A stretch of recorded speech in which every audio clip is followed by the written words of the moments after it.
When my parents threatened to sue me unless I transferred my house to my sister, my lawyer just laughed, and in that laugh I felt something shift.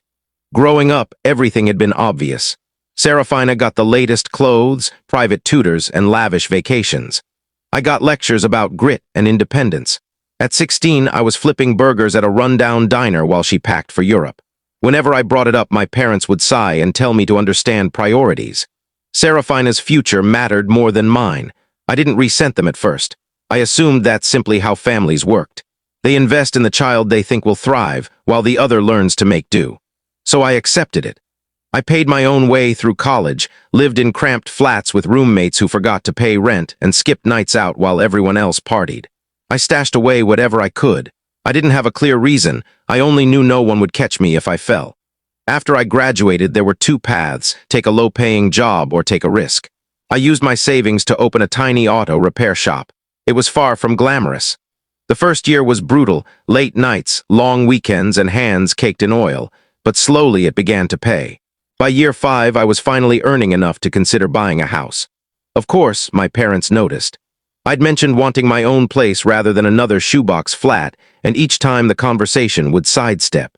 "Serafina's having a tough time," my mother would say with a heavy sigh. "Rent is killing her right now," my father added. "She just needs a little help." They never said it straight, but the message was unmistakable. I was supposed to fix her problems. Never mind that Serafina's troubles were mostly of her own making. While I was pulling 16-hour shifts, she was living it up: vacations, designer bags, fancy dinners. Yet she was the one who apparently needed rescuing. Over the years, I helped my parents financially, covering repairs, footing unexpected bills, slipping them cash when they seemed pressed. At first, I didn't mind. After all, they were my parents. Then little things started to add up. My mother always had a new purse. My father began wearing a nicer watch. At first, I told myself they'd saved up. Then I realized where the money was going. One day I dropped by their house, and as I walked through the kitchen, I overheard them mention me by name. I stopped, pretending to check my phone, and listened. "He'll do the right thing," my mother said. "He's responsible, he's been saving."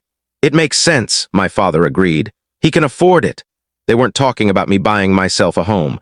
They were planning to buy one for Serafina using my money. The realization hit me so hard I almost staggered. They expected me to quietly disappear into the role they'd assigned, the dependable sibling who pays for the favored one's life. I wanted to march in and demand answers, but I knew how that would go. They'd call me selfish and lecture me about family duty. I can't share the full story here, but if you want the whole truth, the full video is in the description below. And don't forget to like, follow, and subscribe for more.